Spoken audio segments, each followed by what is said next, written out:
Who hates Christmas? Melania Trump hates Christmas. She doesn't want to decorate for Christmas. She doesn't want anything to do with him. She doesn't want to sleep in the same room with him. She can't tolerate him. Allegedly. And she does. Yeah, how do you know all this? Yeah, I don't know. You don't know all this. Allegedly. That's why I say allegedly. A $100 million lawsuit, one of the most controversial talk shows on TV, and a former First Lady fighting back. Melania Trump's defamation lawsuit against The View is more than just a legal battle. It's a cultural flashpoint that's raising critical questions about media accountability and free speech. Melania Trump is suing The View for what she describes as false and malicious comments made by its hosts during a live broadcast. These remarks, she claims, have not only tarnished her reputation but also crossed the line between free speech and defamation. This case isn't just about one person, it's about what happens when media platforms blur the line between commentary and character attacks. It's a story that forces us to question the role of modern media, its ethical boundaries, and how far is too far when discussing public figures. As this lawsuit unfolds, it has the potential to reshape the relationship between public figures, the media, and their audiences. Now you know who has been bragging all over the campaign trail about how he's the one that overturned Roe v. Wade, but apparently his wife has different thoughts on the reproductive rights after posting this video plugging her memoir. The hosts didn't just speculate, they seemed to present their assumptions as fact. Unsurprisingly, this segment drew significant backlash. Viewers criticized the harsh and mocking tone of the comments, and many felt the remarks were unnecessarily personal. Melania's legal team wasted no time responding, labeling the statements as false and malicious. They argued that such claims were not only baseless, but also part of a deliberate attempt to tarnish her carefully curated public image. This episode quickly became a flashpoint in discussions about media responsibility, raising the question, when does commentary turn into defamation? Melania Trump has always stood out for her quiet dignity, a stark contrast to her husband Donald Trump, whose larger-than-life persona thrives on media attention and public confrontation. Unlike her outspoken husband, Melania rarely engages in public feuds or controversies. She avoids interviews, prefers to stay out of the limelight, and has cultivated an image of grace and privacy that is uncommon for someone in her position. This reserved demeanor, while earning her admiration from some for staying above the fray, has also made her an easy target for speculation. When you don't actively shape your narrative, others will do it for you, and that's exactly what happened here. The comments on The View played into a narrative of Melania as a disengaged, reluctant participant in her husband's political career. I think she hates him. Yeah, well, yeah. Okay, so we can all That's a agree on given. that. That's a given. I also think that she wants to take him out. Melania Trump hates Christmas. She doesn't want to decorate for Christmas. She doesn't want anything to do with him. She doesn't want to sleep in the same room with him.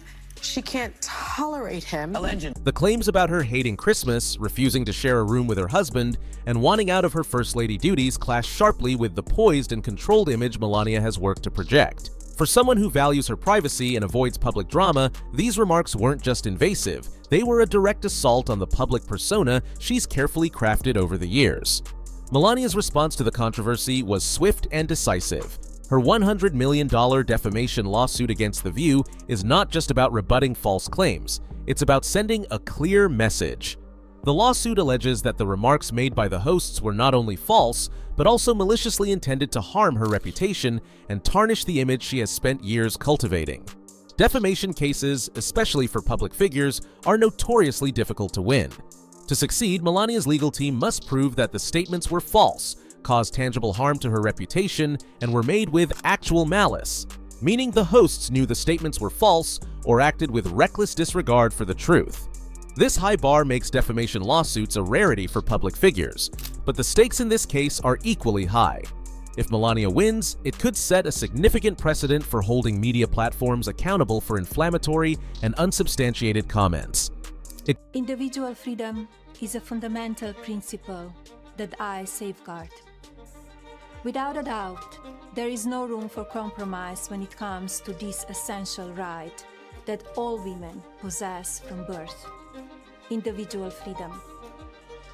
What does my body, my choice really mean? Melania's lawsuit isn't just a response. It's a statement that even public figures deserve a basic level of dignity and respect. By taking legal action, Melania is not only defending her own reputation, but also challenging the increasingly blurred lines between free speech, opinion, and defamation in today's media landscape.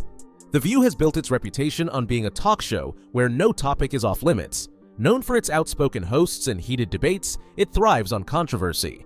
While fans praise its unfiltered discussions on politics and culture, critics often accuse the show of sensationalism and crossing the line into personal attacks.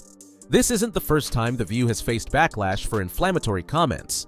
The show's history includes mischaracterizations of public figures, sparking debates about its responsibility as a platform with a massive audience. Melania Trump's lawsuit isn't just about one episode. It's part of a larger conversation about media accountability. Has The View's fearless approach to discussions gone too far? This case raises questions about whether platforms like The View should reconsider their tone and approach to balancing free speech with respect. Because I do want to get back to this point with the left and Melania Trump. Why can't she just be her own woman and have separate? And she can. And so why all that criticism? I mean, that was gross from The View. And look, The View is not the litmus test of America. We don't think that. They were afraid of that remark. That was their problem. So why did they handle it that way? Melania Trump's $100 million lawsuit highlights a clash between media ethics and free speech.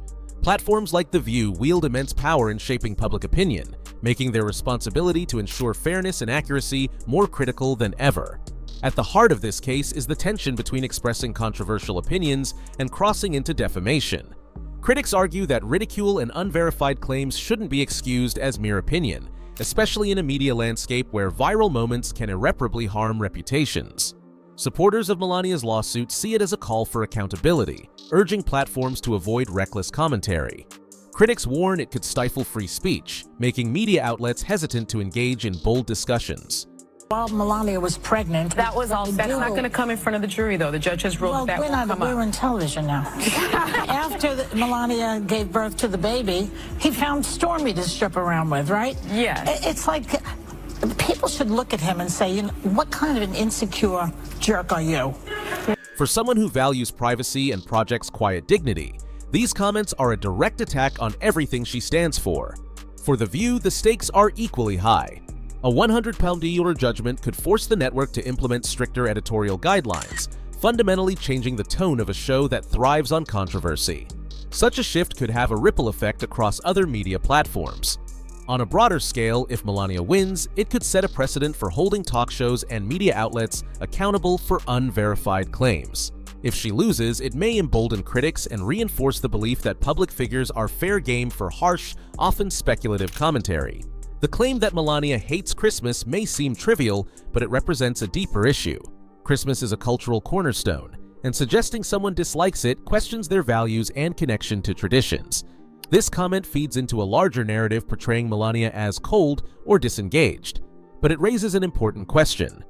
Is it fair to judge someone's character based on rumors or single anecdotes? This case forces us to confront critical questions about media accountability. Where do we draw the line between opinion and defamation? Should talk shows be held to journalistic standards or allowed the freedom to speak freely? At its core, this isn't just about Melania Trump. It's a reflection of how media, politics, and public discourse intersect in today's world. The outcome of this case could reshape those dynamics. Melania Trump's $100 million lawsuit against The View is more than a legal battle. It's a challenge to the way public figures are treated in modern media. As the case unfolds, it pushes us to reconsider the balance between free speech and accountability. What's your take? Should media platforms like The View be held accountable, or is this a step too far? Share your thoughts below, and don't forget to like and subscribe for more stories that matter.